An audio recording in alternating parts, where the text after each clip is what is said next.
जिंदगी में कभी निराश नहीं होते। जिंदगी में कभी निराश नहीं होते। जिंदगी में कभी उदास नहीं होते। हाथों की लकीरों पर भरोसा क्यों करना। तकदीर तो उनकी भी होती है जिनके हाथ नहीं होते। जी हाँ, आज जो हमारे साथ शख्सियत जुड़ी है इस म्यूजिक पॉडकास्ट में, वो कुछ ऐसी ही शख्सियत है, हाथों की लकीरों से ज्यादा विश्वास करती है अपने जज्बे और अपने आप पर। नमस्कार, मैं हूँ प्रियंका अरोड़ा और आप सभी का इस म्यूजिक पॉडकास्ट में स्वागत करती हूँ। जी हाँ, जिनकी मैंने बात करी, जो आज हमारे साथ जुड़ने वाली हैं हमारे इस म्यूजिक पॉडकास्ट में, उनका नाम है तनीषा सचदेवा, जो कि बेहतरीन गायिका है। जज्बे और सेल्फ बिलीफ के साथ सुरों का भी साथ इन्हें जिंदगी ने दिया है, जो कि कमाल की बात है। और क्या कहें तनीषा, सबसे पहले तो हम आपका स्वागत करना चाहेंगे। बहुत बहुत स्वागत तनीषा सचदेवा आपका। बहुत बहुत शुक्रिया प्रियंका जी। और मुझे बहुत तहे दिल से खुशी महसूस हो रही है, बहुत खुशी महसूस कर रही हूँ कि मैं आपके साथ इस पॉडकास्ट में जुड़ी हूँ और आपके साथ बातचीत कर रही हूँ। बहुत बहुत शुक्रिया। तनीषा के बारे में मैं सभी को थोड़ा सा और बताना चाहूंगी। तनीषा एमए कर चुकी है, मास्टर्स कर चुकी है म्यूजिक में, वोकल म्यूजिक में from Delhi university faculty of music.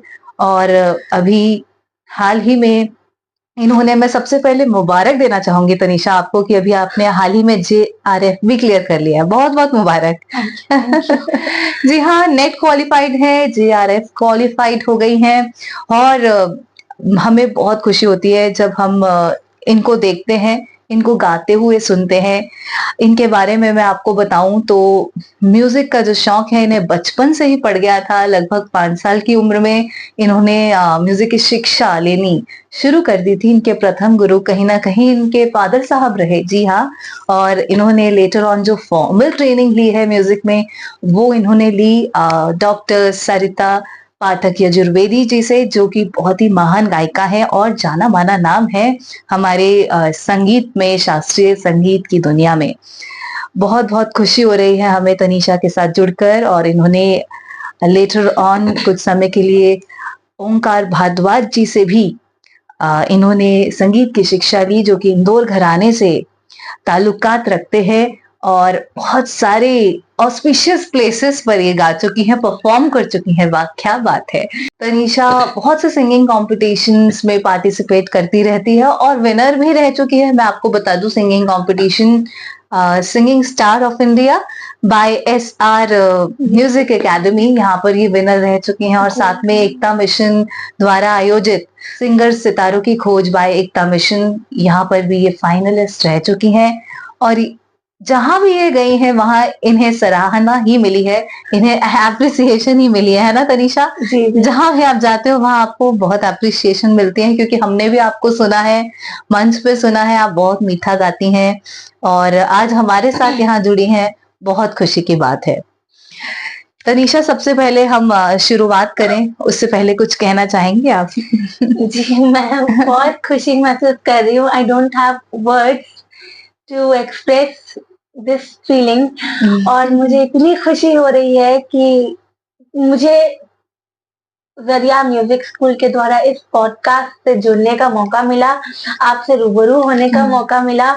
और मैं ये कहना चाहूंगी कि सबसे पहले तो ये भगवान का आशीर्वाद है और मेरा सभी मेरे चाहने वालों का, मेरे पेरेंट्स का, मेरे गुरुओं का, सबकी ब्लेसिंग्स के बिना ये पॉसिबल नहीं हो सकता।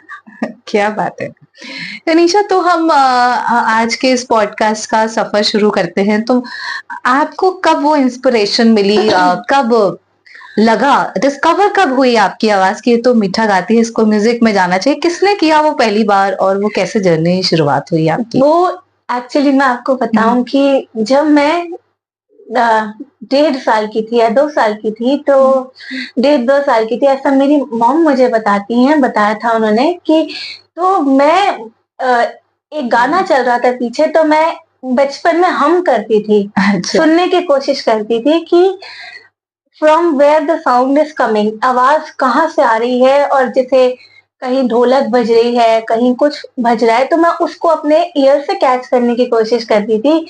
और सबसे बड़ी बात, मेरे जैसे आपने अभी ज़िक्र भी किया कि मेरे फ़ादर साहब वो एक बहुत अच्छा गाते थे। और वो रफ़ी साहब, लता जी, भारत रत्न लता मंगेशकर जी, स्वर कोकिला भारत रत्न लता मंगेशकर जी, जी, मुकेश मुकेश जी, किशोर दा, जी। इन सबके वो अच्छा, बहुत बड़े फैन थे, प्रशंसक थे। और वाह! वो इनके गाने इतने अच्छे और इतने अच्छे गाते थे। और मुझे ओल्ड मेलोडीज़ का बहुत शौक था। क्या मैं बात उन्होंने है। मुझे बचपन से ये आदत डाली थी कि आप अगर वो गाने गा रहे हैं तो मैं उसको बैठ के सुनूँ ध्यान से कि वो चीज़ क्या है, वो स्वर क्या है। तो मेरे इंस्पिरेशन, मेरी जर्नी तो नहीं कहूँगी, मेरी इंस्पिरेशन या मेरी डिस्कवरी कि मैं गाती हूँ, या मुझसे पहले मेरे पापा को पता चला। जी। तो फिर मेरे मम्मी-पापा ने डिसाइड किया कि इन्हें म्यूज़िक में आगे ओके। बढ़ाना चाहिए। तो मतलब कहीं न कहीं ये आपको अब आपके फ़ादर साहब से मिला है, कह सकते हैं? जेनेटिकली। जी, बिल्कुल। जी, जी। चलिए, तो ये तो आपके फ़ादर साहब और आपके मदर, आपके पेरेंट्स ने कहीं न कहीं डिस्कवर किया। लेकिन जो एक फ़ॉर्मल ट्रेनिंग होती है, उसकी जो शुरुआत हुई, वो कब और कैसे हुई? आपके गुरुजन कौन थे? और उनसे आपकी जो शिक्षा रही, वो जर्नी कैसी रही? उसके बारे में भी कुछ बताएँ। क्योंकि जैसा कि विज़ुअली इम्पेयर्ड होने के कारण क्या कुछ स्ट्रगल्स रहे व्हाइल लर्निंग म्यूज़िक? अगर रहे तो वो स्ट्रगल्स कैसे थे सीखने में और एज़ अ टीचर जो आपको सिखा रहे थे उनके लिए भी? अ, मेरी जर्नी, मेरे फॉर्मल ट्रेनिंग क्लासिकल भारतीय शास्त्रीय संगीत की जो मेरी शिक्षा रही है, दीक्षा, शिक्षा, परीक्षा जिसे बोलते हैं, वो जो मेरी शिक्षा रही है, मेरी प्रथम गुरु माँ विदुषी डॉक्टर सरिता पाठक यजुर्वेदी जी से हुई है, जो कि रामपुर सदारंग परंपरा से उनका ताल्लुकात रहा है। ओके। अभी भी मैं सीखती हूँ उनसे। तो बचपन में तो हम ऐसे ही स्कूल में गा देते थे, कॉम्पिटिशन्स में पैट्रियोटिक सॉन्ग्स मैं गाती थी 6-7 क्लास में। लेकिन जब मैं कॉलेज में आई, हुँ। 12th के बाद मैं जब कॉलेज में आई, तो आप कह सकते हैं कि जो असली भटकाव का जो अंत हुआ मेरी ज़िंदगी में, वो मुझे मेरी गुरु माँ से जब मैं रूबरू हुई हुँ, कॉलेज में, तो उन्होंने मुझे अपना शिष्य स्वीकार किया। क्या और बात है! उन्होंने मुझे बहुत प्यार से, बहुत सोलफुली उन्होंने मुझे तालीम दी है, आज भी देती आ रही हैं। बहुत सोलफुली उन्होंने मुझे सिखाया है स्वर लहरियाँ, संगीत की स्वर लहरियाँ जिन्हें मैं कहूँगी, उन्होंने मुझे उनसे परिचय कराया। मेरी शास्त्रीय संगीत की फाउंडेशन, नींव जिसे मैं कहूँगी, वो उन्होंने, आज मैं वो स्ट्रॉन्ग हुई है। तो सबसे पहला श्रेय मैं अपनी गुरु माँ को देना चाहूँगी, हुँ। क्योंकि उनका मेरे सर पे बहुत हाथ रहा है और बहुत प्यार से उन्होंने मुझे अपना शिष्य स्वीकार किया और मुझे संगीत सिखाया। क्या बात है! तो जो जब वो आपको सिखाती थीं आप सरिता जी जब आपको सिखाया करती थीं, तो वो कुछ स्ट्रगल्स या फिर कुछ अलग तरीका होता था? क्योंकि बाकी सब जो सीख रहे हैं या फिर किसी विज़ुअली इम्पेयर्ड को जब सीखना हो या सिखाना हो, तो कुछ डिफरेंस होता है? जी, बिल्कुल। वैसे कुछ ख़ास नहीं, क्योंकि म्यूज़िक एक ग्रैस्पिंग की चीज़ है, मौखिक विद्या, संगीत एक मौखिक विद्या है, जो आप सुन के ग्रहण करते हैं।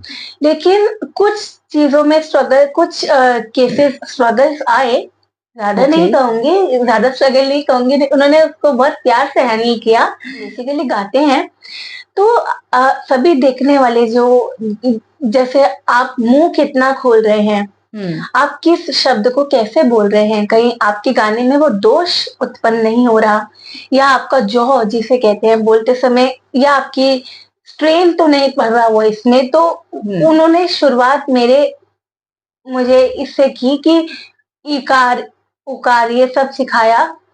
और सबसे बड़ी बात है, जो ये सब देख के करते हैं, उन्होंने मुझे प्रैक्टिकली समझाने के लिए, उदाहरण के तौर पे उन्होंने मुझे अपने मुँह पर मेरा हाथ रखकर उन्होंने मुझे टच करा के कि देखिए, इतना मुँह आपका इतना खुलना चाहिए, हाँ, हाँ, और आपकी आवाज़ इतनी, हाँ, कितनी हमें कितने डायनामिक्स रखने हैं, कहाँ आवाज़ का खुलापन, कहाँ वज़न होना चाहिए शास्त्रीय संगीत में।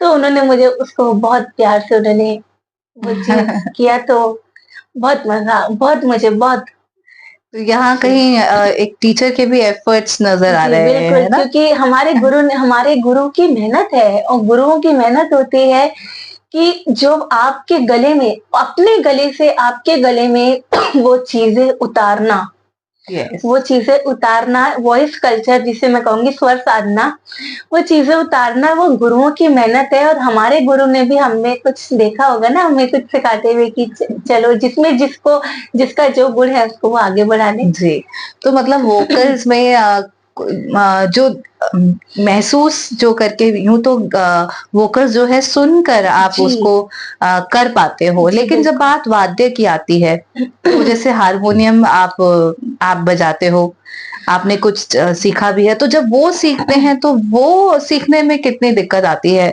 या कितना टाइम ज़्यादा लगता है बाकी लोगों से विज़ुअली इम्पेयर्ड पीपल को?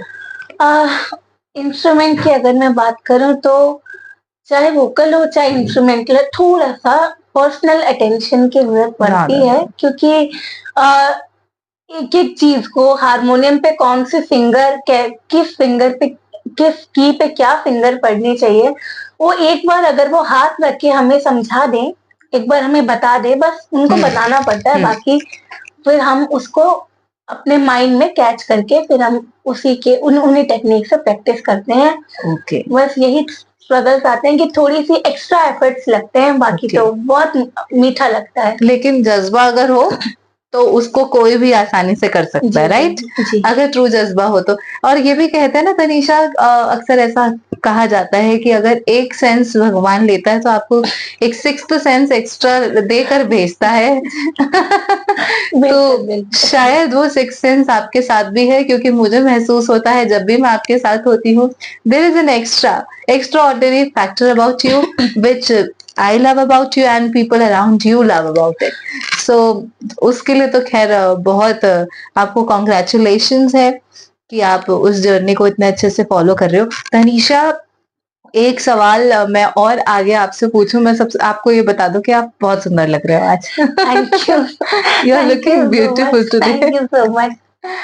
अच्छा, तनीषा कुछ हो जाए कुछ थोड़ा बहुत कुछ गा के अगर आप सुना दो तो? अ, क्या सुनाना चाहोगे? आपने गुरुजनों की बात करी तो उनसे कुछ सीखा हुआ आप सुनाना चाहो तो? जी, बिल्कुल, मैं अपने प्रथम गुरु, जी, महान गायिका, वाग्यकार जिन्हें मैं कहूँगी उत्कृष्ट गायिका, विदुषी डॉक्टर सरिता पाठक यजुर्वेदी जी, उनकी एक जो बंदिश मैंने उनसे सीखी है, वो मैं आपको सुनाना चाहूँगी। मेरा सबसे पसंदीदा राग रहा है, जो मैंने उनसे सीखा है, जिनकी तालीम मैंने उनसे ली है, राग पूरिया धनाश्री। अरे वाह! मेरा बहुत पसंदीदा रहा है, तो ये सुनाने से पहले मैं अपने गुरुओं को नमन करना चाहूँगी। इसी मंच से उनको नमन नमन करती हूँ जी, और आपका तानपुरा यहाँ मैं चला देती हूँ। ए शार्प स्केल पर, राइट?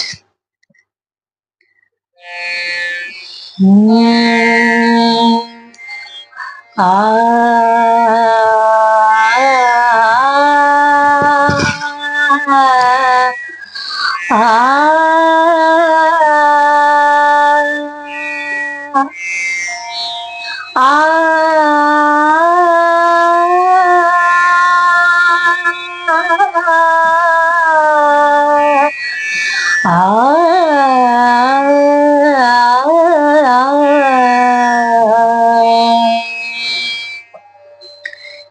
ये बंदिश जो मैं आपको सुनाने जा रही हूँ, ये महान वाग्यकार आचार्य बृहस्पति जी की बंदिश है अच्छा, और इसके बोल हैं, कितने खूबसूरत बोल हैं आचार्य जी ने लिखी है।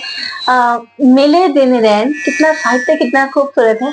मिले दिन रैन हरि नाम लीजे, मूंदे दो नैन भजन रस कीजे, क्या बात है। निरंतर चैन कबहू नहीं छीजे, आनंग रंग बैन मान यही कीजे। मैं बता दूं कि अनंग रंग आचार्य जी का उपनाम है और अनंग रंग की मुद्रा से ही वो अपनी रचनाएं लिखा करते थे। ओके, तो मिले दिन रैन हरि नाम लीजे, मिले दिन रैन हरि नाम लीजे, बूंदी धो नैन भजन रस पीजे, बूंदी धो नैन भजन रस पीजे, मिले दिन रैन हरि नाम लीजे, मिले दिन रैन हरि नाम लीजे, निरंतर जनक बहु नहीं छीजे, निरंतर जनक बहु नहीं छीजे, आनंग रंग बैन मान यही कीजे, आनंग रंग बैन मान यही कीजे, मिले दिन रैन हरि नाम लीजे, मिले दिन रैन, मिले दिन रैन, मेरे मामा गामा गामा मामा मामा मेरे गा, मिले दिन रैन हरि नाम लीजे, मिले दिन रैन, मिले दिन रैन, मिले दिन रैन,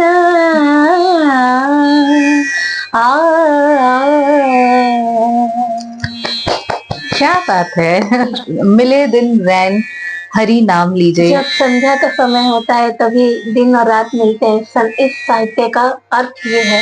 अच्छा, इतनी खूबसूरत ये जो आपने पेशकश दी है। और पूर्या धनाश्री की तनिषा आप बात कर रहे थे और मुझे पता लगा है कि पूर्या धनाश्री, जैसा आपने अभी जिक्र भी किया कि आपका वन ऑफ द फेवरेट रागा है पूर्या धनाश्री। तो पूर्या धनाश्री के बारे में, क्योंकि जो स्टूडेंट्स भी देख रहे हैं, मैं चाहूंगी उनके लिए भी ये पॉडकास्ट उतना काम आए, तो उनके लिए आप, मैं चाहूंगी पूर्या धनाश्री से रिलेटेड की कैसे उसकी बढ़त की जाती है, पूर्या धनाश्री के स्वरों के बारे में आप ब्रीफ में हमारे स्टूडेंट्स को जरूर बताएं, उसकी बढ़त के बारे में कैसे की जाती है। पूर्या धनाश्री भारतीय शास्त्रीय संगीत में बहुत खूबसूरत राग है और ये राग पूर्वी ठाट से उत्पन्न माना जाता है और इस राग का जो गायन जो समय है वो संध्या का समय है, सायकालीन राग है। और जब हम राग को प्रस्तुत करते हैं, सबसे पहले अगर आप बढ़त की आपने बात की, राग प्रस्तुत करते समय हम सबसे पहले राग को आलाप के द्वारा, जैसे आपने भी सुना भी होगा, जब मैंने आपको गाकर सुनाया तो मैंने आलाप से राग का आरंभ किया, आलाप लेकर छोटा सा इंट्रोडक्शन, आलाप आरंभ किया और फिर जब आप राग विस्तार करते हैं बंदिश गा के, पहले शुरू में आलाप ले लीजिए, फिर आप स्थाई गाइए, अंतरा गाइए, फिर उसके बाद उसी राग में आप उसी के राग के स्वरों में खेलिए और खेलने के बाद जब आप स्वरों में खेलते हैं फिर उसमें धीरे धीरे धीरे धीरे मंद सप्तक से मध्य सप्तक से फिर तार सप्तक के स्वरों में धीरे धीरे आइए। फिर राग का ऐसे ही चलन, क्योंकि राग की चलन ही राग को बरकरार बनाती है। जी, तो जैसे पूर्या धनाश्री है, पूर्या धनाश्री के स्वर क्या है, उसके बारे में थोड़ा सा राग परिचय बताते हुए अगर आप थोड़ी सी बढ़त हमारे विद्यार्थियों को करके दिखाएं तो विद्यार्थियों को कुछ सीखने को भी मिलेगा। जी जरूर। तानपुरा मैं ऑन कर देती हूँ। पूर्या धनाश्री के जो स्वर है, कोमल निषाद, शुद्ध नी लगता है नी, कोमल रे, शुद्ध गा, तीव्र मा, कोमल धा, नी और सा। तो ये तो हुआ इसका आरोह अवरोह। मैं एक बार गा के बताती हूँ तो ज्यादा क्लियर होगा। रे गा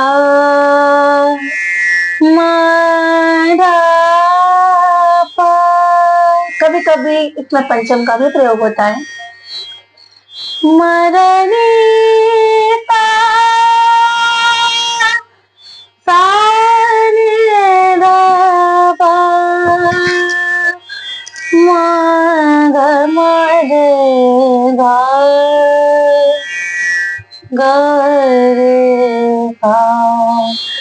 इसी को हम अगर आकार में लें तो वो कुछ इस प्रकार से होगा।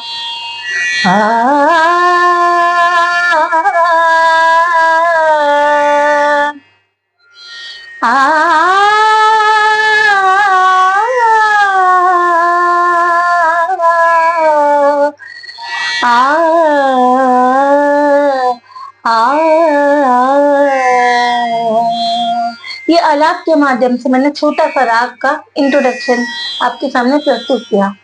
जी, तो ये तो बात थी हमारे पूर्या धनाश्री राग की। पूर्या धनाश्री के अलावा आपके और कौन से पसंदीदा राग है दूसरे नंबर पे पूछे तो? पूर्या धनाश्री के अलावा और भी मेरे पसंदीदा राग है, जैसे मालकौन, भैरव, यमन, जिसे कि भारतीय शास्त्रीय संगीत में बेसिक राग माना जाता है। जी, और हमारी फाउंडेशन इन्हीं रागों से, यमन और भैरव से शुरू की जाती है। ठीक है। तो ये भी आपके कुछ फेवरेट राग जी, हैं। और बढ़त करते समय जब आप बंदिश गा लें, तो गाने के बाद जब आप स्टूडेंट्स जो सीख रहे हैं, जो एडवांस लेवल सीख रहे हैं, वो समझ गए होंगे कि उसमें बहलावे की जरूरत पड़ती है, लयकारी की जरूरत पड़ती है। तबले के साथ बहुत खूबसूरती से अगर संगत की जाए तो रागदारी का आनंद कुछ और ही होता है। बहुत खूब, बहुत आपने अभी बहलावे की बात की, तो मैं चाहूंगी कि जिन विद्यार्थियों को नहीं पता है, जिन स्टूडेंट्स को नहीं पता है, म्यूजिक के स्टूडेंट्स को जो अभी सीख रहे हैं, प्रोसेस में है, तो आप उनको बताएं कि बहलावा होता क्या है, और थोड़ा सा कुछ अगर बहलावा का कुछ पोर्शन आप प्रेजेंट भी करके बताएं तो बहुत अच्छा होगा, प्लीज। बहलावे का मतलब होता है कि स्वरों में खेलना, लय के साथ खेलना। लय के साथ खेलने को हम कहते हैं कि बहलावा करना। उसमें ताने लेना, तान से मेरा मतलब है बोल तान। उसमें बोल तान लेना, उसमें आकार की ताने लेना उसको और खूबसूरत बनाती है। जैसे उदाहरण के अनुसार, मिले दिन रैन हरि नाम लीजे, मिले दिन रैन मिले दिन रैन हरि नाम लीजे, मिले दिन रैन। तो आप देखिए, मैंने थोड़ा आकार की तान भी यूज की, आकार भी लिया, मैंने लय के साथ भी खेला, मैंने स्वरों में भी उसको बांधा। तो ये कहते हैं बोल तान और बहलावों का यही होता है। तो तान से इसका एग्जैक्ट डिफरेंस कैसे समझ सकते हैं? तान जब आप स्वरों को जल्दी स्वर गुच्छ को जल्दी गाते हैं उसको, तो वो तान कहलाती है। वो तान का रूप ले लेती है। जैसे मिले दिन हरि नाम लीजे, रे गा मा बनी मा रे गा, मिले दिन हरि नाम लीजे, पा मा रे गा, रे गा मा रे गा मा बनी मा रे गा, मिले दिन। तो आप देखिए, मैंने स्वरों को जल्दी गाया, द्रुत गति में मैंने स्वरों को लिया, तो वो तान का रूप लेती है। ओके, तो मतलब बहलावे में आप खेलते भी हैं साथ में? स्वरों के साथ खेलना, लय के साथ खेलना। जब तबला चलता है, तो जब संगत होती है तबले में, तबले के साथ, तो उसका आनंद कुछ और होता है। तबला चलता है अपनी ताल में, ताल चलती है और आप उसी ताल में अपना रख के, लय रख के गाते हैं। तो ये तो बात थी बहलावे की। और ये बात थी बहलावे की, लेकिन बीच में हम ये भी पूछ लेते हैं कि आपका दिल किन चीजों से बहलता है, यानी कि आपकी कुछ हॉबीज भी अदर देन म्यूजिक, आप और किन चीजों में रुचि रखती है? मेरा दिल अगर बहलता है, तो जिससे बहलता है वो सिर्फ संगीत है। और मैं पुराने गाने सुनती हूँ, शास्त्रीय संगीत को मैं ज्यादा सुनती हूँ। और संगीत के अलावा मुझे बुक्स पढ़ना बहुत अच्छा लगता है। मुझे नॉवल पढ़ना बहुत अच्छा लगता है। मेरी एक बहुत अच्छी फेवरेट नॉवल है शिव खेरा की यू कैन विन। Yes. वो मोटिवेट करती है कि हार्ड वर्क, सक्सेस और सेल्फ एस्टीम और डिसिप्लिन के बारे में मोटिवेशनल नॉवल है। तो कभी टाइम मिले तो मैं कुछ यही नॉवल कितने बार भी पढ़ा लीजिए, मैं इसको पढ़ लेती हूँ और कुछ एक्सपेरिमेंट्स भी करती हूँ। जैसे अच्छा। लाइट म्यूजिक में कुछ एक्सपेरिमेंट हो गया, कोई गाना ले लिया, अगर उसको सुन के किसी नए गाने को तैयार करना, तो वो मैं कुछ ना कुछ एक म्यूजिशियन कुछ ना कुछ करते रहता है। मतलब कुछ ना कुछ क्रिएटिविटी आप अपने सुरों के साथ करते ही रहते हैं, राइट? बिल्कुल। तो मतलब पढ़ना और गाना और कुछ और भी क्या मिसिंग है? मुझे मुझे लगता है गाने से राइमिंग कुछ आपकी हॉबी है जो मुझे पता लग गई थी। खाना मेरी लाइफ गाना और खाना, इन चीजों के बीच में कभी मुझे खाना बहुत अच्छा लगता है। और गाने वाले को वो कहते हैं ना, जो खवैया सो गवैया, गाने वाले खाते रहना चाहिए। बिल्कुल ठीक बात है, खाते रहना चाहिए और तंदुरुस्त रहना चाहिए और गाते रहना चाहिए। तो ये तो तनीषा आपकी हॉबीज हैं और सजने संवरने का भी कुछ शौक तो है आपको, ये मुझे पॉडकास्ट से पहले मालूम हो गया है। तो चलिए, ये तो बहुत अच्छी बात है। जीवन में ये जो रस है, ये ब्यूटी है, ये बनी रहनी चाहिए क्योंकि यही जीवन का आधार है।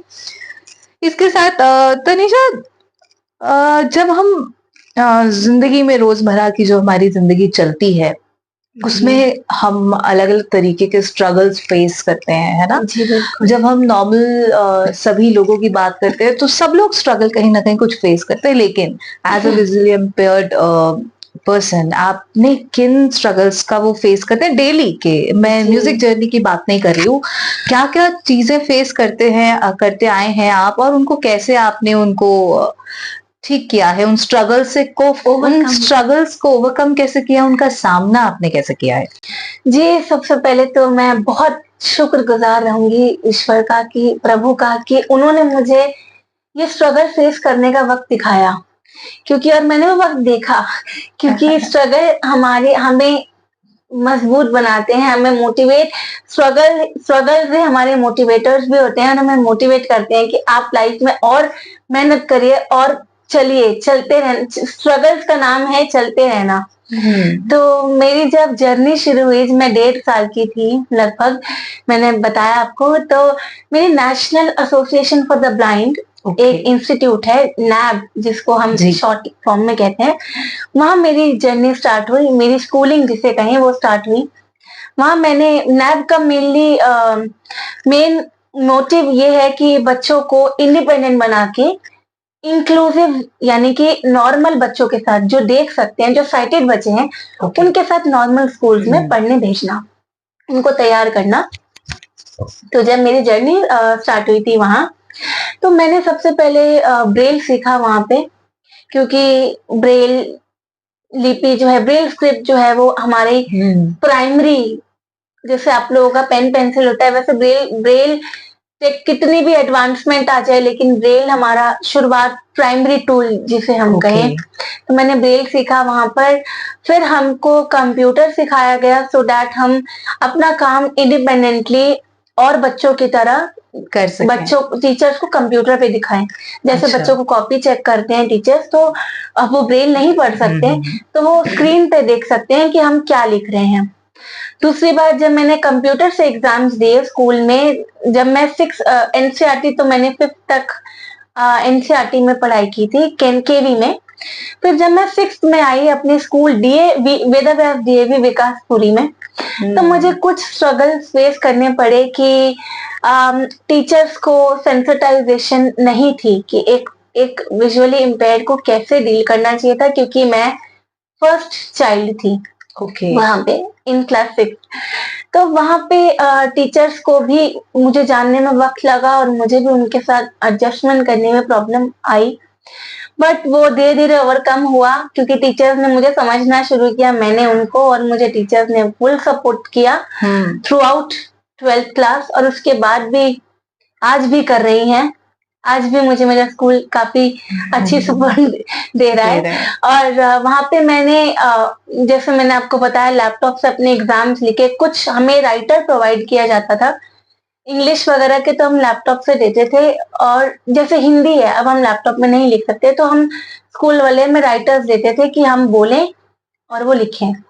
और मेरे बट अब तो लैपटॉप्स में भी आई थिंक हिंदी कीबोर्ड्स आ गए हैं, टॉकिंग सॉफ्टवेयर आ गए। टॉकिंग सॉफ्टवेयर पहले भी थे, वो सिर्फ एक विजुअली इम्पेयर्ड के लिए, वो एनएबी में, national association for the blind में वो सिखाया जाता है। तो वहां जब मैं थी, मेरे कॉलेज दौरान मुझे सबसे इम्पोर्टेंट जो स्ट्रगल मैंने फेस किया वो था मेरी लाइफ में मोबिलिटी। उसका मतलब है कि आप एक ब्लाइंड, एक विजुअली इम्पेयर्ड को मूवमेंट करना थ्रू स्टिक, कि आप इंडिपेंडेंटली अपने आप मूवमेंट करना आपको सिखाया जाता है स्टिक के थ्रू। राइट लेफ्ट करके आप स्टिक घुमाइए चलते हुए, जहाँ पे जो भी ऑब्स्टिकल आएगा, जैसे कोई अगर मान लीजिए कोई गड्ढा आया या कुछ कोई गाड़ी आ रही है, तो आजकल ऐसे भी advancement of technology by God's grace, by scientist, thankful to scientist की उन्होंने इन्वेंशन करा, और स्मार्ट केन्स आ गई हैं जो कि हमें वाइब्रेट करके बताती हैं कि सामने कोई कार आ रही है, आप पीछे हट जाइए। तो ये तो, लेकिन हमारी जो शुरुआत होती है वो व्हाइट केन से होती है, नॉर्मल फोल्डेड केन से। तो मुझे मोबिलिटी थोड़ी बहुत सिखाई गई। और हम एक समर फोल्डेड केन से आपका क्या मतलब है? फोल्डेड केन से मतलब कि व्हाइट कलर की एक स्टिक होती है, जो फोल्ड होती है, जब आप उसको चलते हो तो वो स्टिक को खोल के, जैसे एक छड़ी, मतलब एक डंडा टाइप नहीं होता जैसे, तो वो स्टिक खोल के फिर आप उसको राउंड ऐसे राइट लेफ्ट घुमाते हो तो वो शाइन करती है। अगर कोई आ रहा होगा सामने अंधेरे में, वो शाइन करेगी तो वो पहचान लेगा कि ये विजुअली इम्पेयर्ड है, तो इनको मदद की जरूरत है, तो थोड़ा रोड क्रॉस कराने में। तो मतलब वो मोबिलिटी भी आपने नैब में सीखी, और इस तरीके की बहुत सारी चीजें। मोबिलिटी सीखी मैंने, थोड़ी सीखी। और उसके बाद क्योंकि आजकल इंडिपेंडेंट ट्रेवल करना खुद काफी हद तक आना चाहिए आपको। और हमें एक समर कैंप ऑर्गेनाइज हुआ था नोएडा में। हमारी एक टीचर है मिसेस ब्रिज भारद्वाज जी, तो वो नैब में ही थी। उन्होंने हमने उनसे चलना सीखा था जी। तो उन्होंने हमें सिखाया। तो वहां पे ना एक समर कैंप ऑर्गेनाइज हुआ था 2012 में। तो वहां पे ना हमको एक वर्कशॉप कराई गई थी, how a visually impaired person can travel in metro. कि आप आजकल मेट्रो जैसे हम बस में जाते हैं, कभी कभी मैं बस से भी ट्रैवल करती हूँ, तो हमें लोगों से पूछना पड़ता है कि कौन सा स्टैंड है। तो some people are very friendly as compare to when it comes to compatibility, और सम पीपल, कुछ लोग इग्नोर भी कर देते हैं। तो वो इग्नोरेंस पार्ट है लाइफ का। लोग बहुत फ्रेंडली होते हैं जो हमारी बहुत अच्छे से हमें मदद करते हैं। और कुछ लोग, मतलब जैसे हम बस में, मैं कभी कभी ट्रैवल करती हूँ तो जैसे पूछना पड़ता है कि कौन सा स्टैंड है, तो कुछ लोग इग्नोर, क्योंकि नेचर का पार्ट है, तो हर तरीके के लोग होते हैं जी। तो जब हम मेट्रो में, हमें सिखाया गया कि आप इंडिपेंडेंटली ट्रैवल करिए, तो मेरा एक बहुत अच्छा एक्सपीरियंस था। मैंने मेट्रो में सीखा, वहां पे टॉकिंग मेट्रो में बोलता है कि नेक्स्ट स्टेशन इज दिस। तो हम जब वहां चढ़ते हैं मेट्रो में, बोर्ड और डी बोर्ड करते हैं, तो वहां पे हमें अटेंडेंस दिए जाते हैं। राइट। तो वहां पे वो आपको लेके जाते हैं जहां तक आपको जाना है, और वहां तक फिर आपको मतलब आपको जब आपका डेस्टिनेशन आता है तो एक अनाउंसमेंट करा दी जाती है कि इनका स्टॉप आने वाला है, तो next attendant is ready to receive us. तो ये बहुत अच्छी बात है। Metro is very very accessible. आजकल टेक्नोलॉजी के थ्रू बहुत कुछ एक्सेसिबल हो रहा है काफी। अब तो एसी बस जो होती हैं, ब्लू बसेस, उसमें भी अगर आप मैं जाती हूँ तो उसमें जीपीएस ऑन लगा रहता है। पहले तो ये नहीं था, वो भी बोलता है नेक्स्ट स्टेशन है, अगला स्टॉप ये। तो थोड़ा सा आसानी हो जाती इजी है। हो जाता है। जी। तो तनीषा, नैब के द्वारा यानी कि national association for the blind ने जो कदम उठाए हैं आपको तैयार करने के लिए, वो तो काबिले तारीफ है ही, क्योंकि ये सब चीजें जो उन्होंने आपको सिखाई हैं वो आपको इंक्लूसिव होने के लिए आपको तैयार कर दिया। और आपने चाहे मास्टर्स किया, चाहे आपने और भी चीजें की हैं, कर रहे हैं, लाइफ में बहुत काम आती होगी, आई एम रियली श्योर। जी। और नैब ने, मैंने ऐसा सुना है कि नैब म्यूजिक में भी, म्यूजिक को भी, आपके म्यूजिक को भी प्रमोट करता है कहीं ना कहीं, तो वो सफर भी आप बताइए। जी बिल्कुल, नैब हमारे म्यूजिक को भी बहुत प्रमोट कर रहा है। मेरी जर्नी ही इनफैक्ट वहीं से हुई है। तो अभी इनफैक्ट मैं नेशनल एसोसिएशन फॉर ब्लाइंड के साथ मैं सुरकृति, ओके। एक म्यूजिकल ग्रुप है हमारा, एक बैंड है, ऑर्केस्ट्रा, लाइव ऑर्केस्ट्रा बैंड। तो जहाँ प्रोग्राम होते हैं तो मैं उनके साथ एज अ परफॉर्मर मैं काम कर रही हूँ। Very good. और thanks to NAB and may NAB, okay. can continues to grow, thrive and shine always। And NAB के साथ साथ जो मेरा स्कूल है, Ved Vyas DAV public school, ये दोनों, विकासपुरी, ये दोनों ही अपने आप में शाइनिंग स्टार्स हैं। और मैं शुक्रिया अदा करूंगी अपने सभी मेंटर्स का, कि जिन्होंने मुझे इतना ट्रेन किया, जिन्होंने मुझे इस लायक बनाया, और मेरे मॉम डैड का। वाह! तो वो, ये तो बहुत अच्छी बात है, जिन लोगों ने भी आपको सपोर्ट किया है, बहुत अच्छी बात है। और मुझे लगता है कि हम सबको, हमें सेंसिटिव होना चाहिए, हम सबको एज अ सोसाइटी, सेंसिटाइज्ड। हम सबको, जितने भी हमारे आसपास लोग हैं जो किसी भी तरीके से इम्पेयर्ड है, हमें जैसा अभी तनीषा ने कहा कि कुछ लोग इग्नोर करते थे, कुछ लोग हेल्प करते थे, तो हमें उन लोगों में से शायद बनना चाहिए जो आगे बढ़कर ऐसे इम्पेयर्ड लोगों की हेल्प कर सके। तो तनीषा, रियाज पे आते हैं। म्यूजिक का जब आप रियाज करते हैं, संगीत का रियाज करते हैं, तो किस तरीके से आपका रियाज का रूटीन रहता है और क्या रियाज रहता है, वो भी बताओ। मैं एक्चुअली मैं आपको बताऊं तो मैं रियाज करती हूँ सुबह 5 o'clock okay. In the morning. और मैं सबसे पहले, मेरी जो गुरु माँ की जो दी हुई शिक्षाएं हैं, बेसिक्स है, मैं उनको साधती हूँ, अपने चिंतन मनन जिसे कहें, तो वो मैं करती हूँ। और स्वर साधना, खरज साधना, ये सब मैं लगाती हूँ, और यही मेरा रियाज रहता है। और उसके बाद मैं आती हूँ रागदारी संगीत पे, कोई भी एक राग उठाए, जैसे भैरव, और जैसे मैंने आपको सुनाया पूरिया, धनाश्री, यमन, तो बस ओके। यही रियाज। मतलब रोज आप रियाज करते जी हो बिल्कुल, ताकि गला हमेशा वॉइस तैयार फ्रेश रहे। रहे। ठीक है। तो कोई रियाज, कोई एक रियाज जो आप हमारे संगीत के विद्यार्थियों को बताना चाहें, जो उनकी आवाज को बेहतर बनाने में काम आए। हाँ, रियाज तो बहुत तरीके के हैं, लेकिन उसका कोई, संगीत का कोई अंत नहीं है। जितना डूबा जाए, उतना ही कम है। इट्स एन ओशन, जिसमें उतना, जितना उसमें गहराइयों से डूबो उतना बहुत अच्छा है। और रियाज की जहाँ तक बात है, आपको, मैं विद्यार्थियों को जो सीख रहे हैं उनको ये बताना चाहूंगी कि आप खरज साधना, जिसको कहें मंद सप्तक का रियाज, आप बराबर रखें। उससे आपकी वॉइस में जो क्रैक्स होते हैं वो भी नहीं होंगे, और आवाज बहुत पक्की होती है। और अगर आप गमक गमक का रियाज करना चाहते हैं, जो स्वरों में कंपन जिसे कहा जाए, उसमें आप जितना हो सके आकार में रियाज करके, आ आकार में उसको गाने का प्रयत्न करें, कोशिश करें। तो और जैसे आ,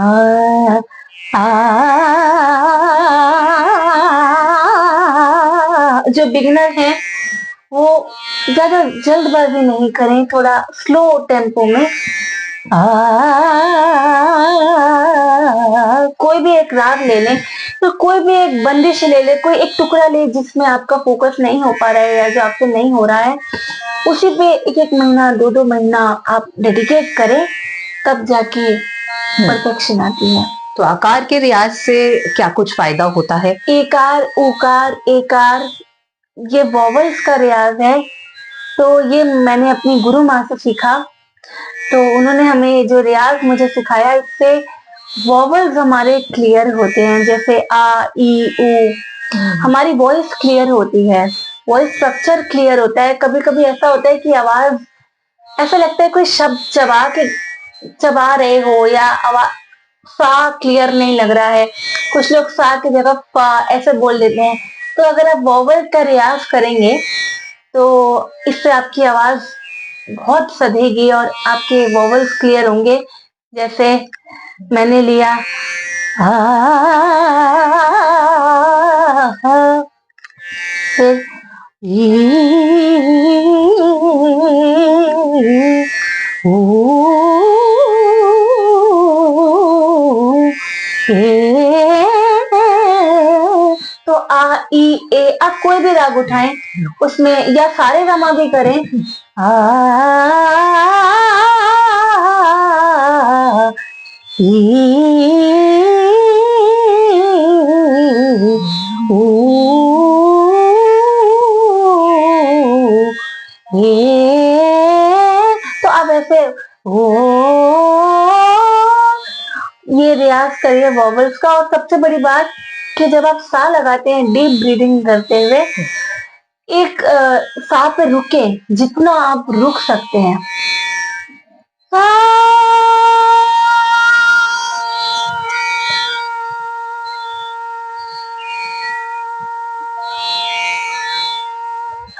उस पे रुके, उस पे आपके स्वरों की स्थिरता और स्वरों का कंट्रोल, सुर पक्के होंगे। ओके, तो ये तो बहुत ही काम की बात आपने बता दी विद्यार्थियों के लिए।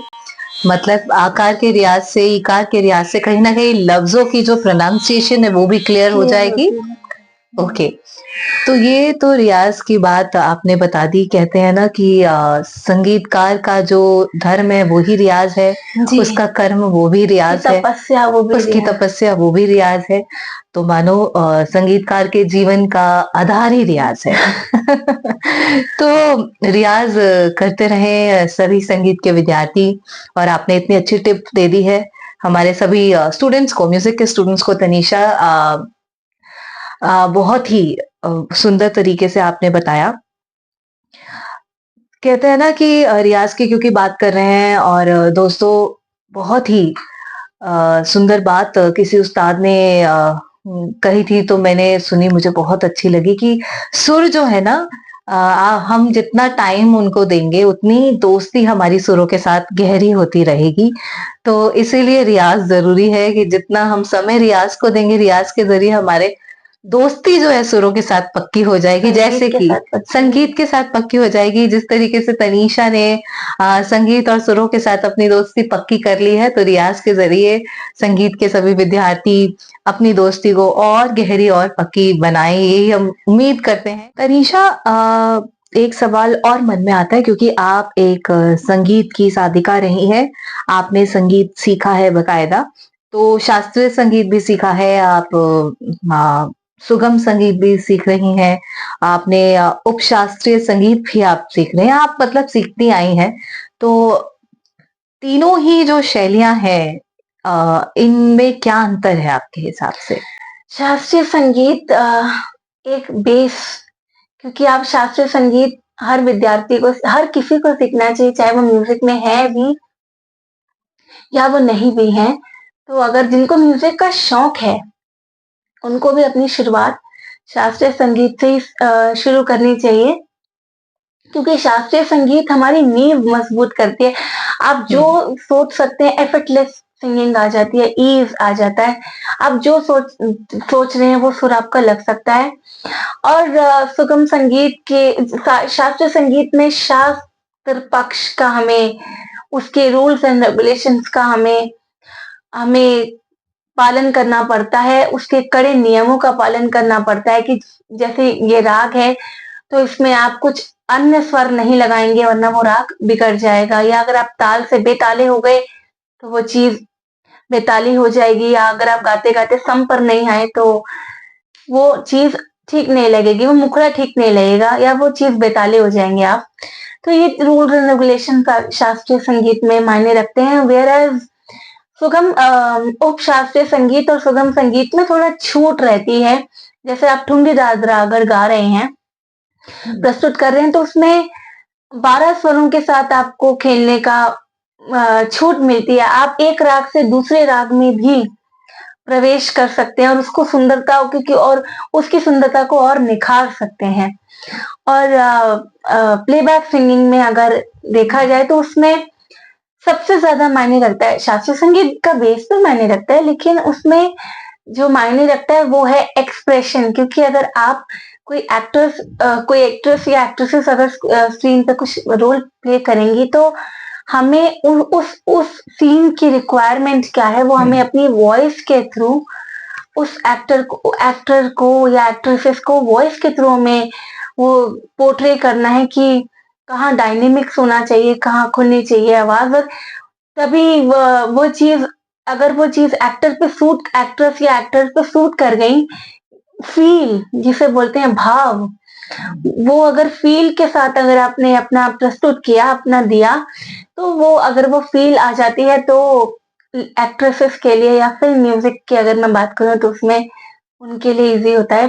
फील तो सभी में जरूरी है, शास्त्रीय संगीत में भी, उप शास्त्रीय संगीत में भी और प्लेबैक सिंगिंग में भी। बट प्लेबैक सिंगिंग में एक्सप्रेशंस बहुत मायने रखते हैं। तो अगर आपको प्लेबैक सिंगिंग का कभी अपॉर्चुनिटी मिलती है फॉर सैंपल म्यूजिक और एल्बम म्यूजिक तो आप करना चाहेंगी? जी बिल्कुल। क्योंकि मुझे एक्सपेरिमेंट करने का अपनी आवाज के साथ बहुत शौक रहा है शौक है। और मैं जरूर एक बार करना जरूर चाहूंगी, अगर ईश्वर के तरफ से मुझे, अगर भगवान ने चाहा, अगर मुझे मौका मिला तो मैं इसको जरूर करना तो हम चाहूंगी। जरूर दुआ करेंगे कि आपको ऐसा मौका जरूर मिले, क्योंकि इतनी मीठी और मधुर आपकी आवाज है। तनीषा, कुछ आपकी आवाज में अगर हम फिल्मी संगीत भी सुन लें तो मजा आ जाएगा।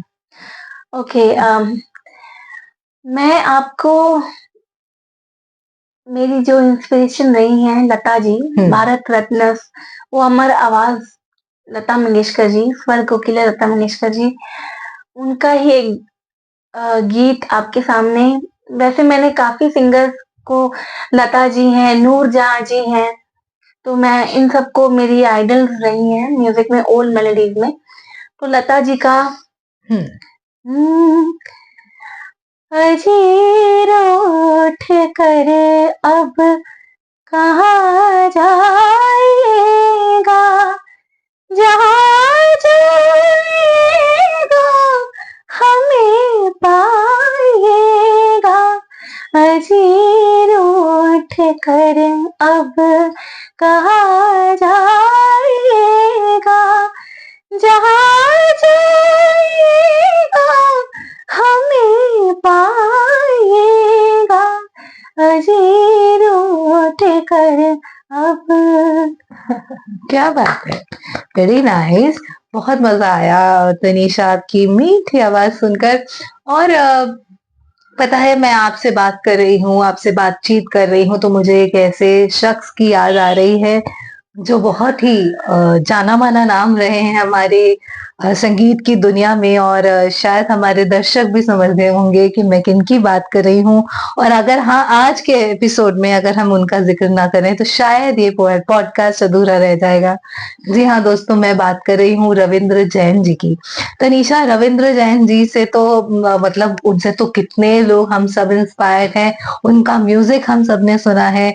आप उनसे, क्योंकि वो भी एक विजुअली इम्पेयर्ड म्यूजिशियन रहे हैं और उन्होंने इतना सुंदर म्यूजिक दिया है हम हमारी म्यूजिक इंडस्ट्री को, तो आप उनसे कितना इंस्पायर्ड फील करती हैं? जी, रविंद्र जैन जी को मेरे पिताजी भी और मैं भी, हम बचपन से सुनते आ रहे हैं। मैं तो खैर बचपन से सुनते आ रही हूँ, मेरे पिताजी भी सुनते थे। एक शो आता था टीवी पे, महाभारत, हाँ जी। तो उसका टाइटल ट्रैक भी रविंद्र जैन जी ने दिया था, स्वर्गीय रविंद्र जैन जी ने। और उन्होंने कई कई कई म्यूजिक इंडस्ट्री को म्यूजिक दिया, फिल्म को म्यूजिक दिया, और ये संगीत जगत उनका हमेशा ऋणी रहेगा कि उन्होंने इतने खूबसूरत तरीके से संगीत को इतनी ऊंचाई तक वो लेके गए, इतनी उड़ान उन्होंने संगीत में भरी। और वो एक बहुत अच्छे गायक भी नहीं, इनफैक्ट बहुत अच्छे कंपोजर भी रह चुके हैं, तो मैं तो उनसे बहुत इंस्पायर रही हूँ कि अगर वो कर सकते हैं तो हम बिल्कुल। क्यों नहीं कर सकते। बिल्कुल। और ये बहुत ही पॉजिटिव इंस्पिरेशन है जो आप उनसे ले रही हैं, और हम हमेशा दुआ करेंगे कि तनीषा, क्योंकि आप इतनी मेहनत कर रही हैं और खुदा ने आपको सुरों से नवाजा है और आप उन सुरों पर रेगुलर काम करती हैं। हम दुआ करेंगे ईश्वर से कि आपको जीवन में और बहुत बहुत बहुत तरक्की मिले। तो हमारे बहुत बहुत खुशी हमें है कि तनीषा हमारे साथ आज इस पॉडकास्ट का हिस्सा बनी। तनीषा, इस पॉडकास्ट के एंड में जाते जाते आप किन लोगों को याद करना चाहेंगी जो आपकी आज तक की म्यूजिक जर्नी में या आपकी लाइफ की जर्नी में जिनका बहुत बड़ा सपोर्ट रहा है, रोल रहा है, उनको याद करते हुए आप क्या कहना चाहेंगी?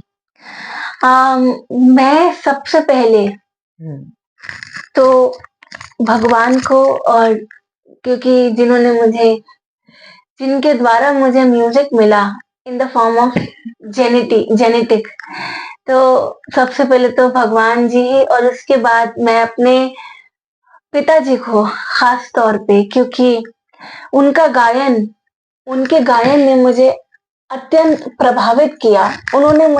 उनके गायन ने मुझे संगीत से जुड़ने के लिए मजबूर कर दिया कि मुझे संगीत में रहना है और संगीत को ही मुझे अपनी राह चुनना है। वो कहते हैं, मैंने एक्चुअली संगीत को नहीं ढूंढा, संगीत पे मुझे ढूंढा। तो मेरे फादर मेरे बहुत सोर्स ऑफ इंस्पिरेशन रहे और आजीवन रहेंगे। और मम्मी पापा के बाद मैं अपने गुरुओं को जरूर याद करना चाहूंगी, क्योंकि उनके बिना आज मैं जो भी हूँ, मैं अपना सारा श्रेय अपनी गुरु माँ विदुषी डॉक्टर सरिता पाठक यजुर्वेदी जी, रामपुर सदारंग परंपरा से जिनका संबंध है, और पंडित ओमकार नाथ भारद्वाज जी फ्रॉम इंदौर घराना, इनको देती हूँ। और बाकी मेरे सभी चाहने वालों का मुझे कांस्टेंट सपोर्ट जो मुझे मिलता रहा है। और बस मैं यही कहूंगी कि म्यूजिक के जो संगीत के विद्यार्थी हैं, मैं उनसे यही गुजारिश करूंगी या मैं उनसे कहूंगी, यही कहना चाहूंगी कि सुरों की साधना, अपने संगीत की साधना बरकरार रखें। क्या बात है। तो ये हमारे साथ बनी थी आज तनीषा सचदेवा, हमारे साथ आज के पॉडकास्ट में जुड़ी थी। बहुत बहुत शुभकामनाएं तनीषा, हमारे साथ जुड़ने के लिए बहुत बहुत शुक्रिया। थैंक यू सो मच, आप हमारे साथ जुड़े हमारे आज के इस एपिसोड में। और अब वक्त है कि हम आप सबसे अलविदा कहें, हमारे दर्शकों को अलविदा कहें। और जाते जाते मैं आप सभी को बस इतना ही कहूंगी कि अंधेरा वहां नहीं है जहां तन गरीब है।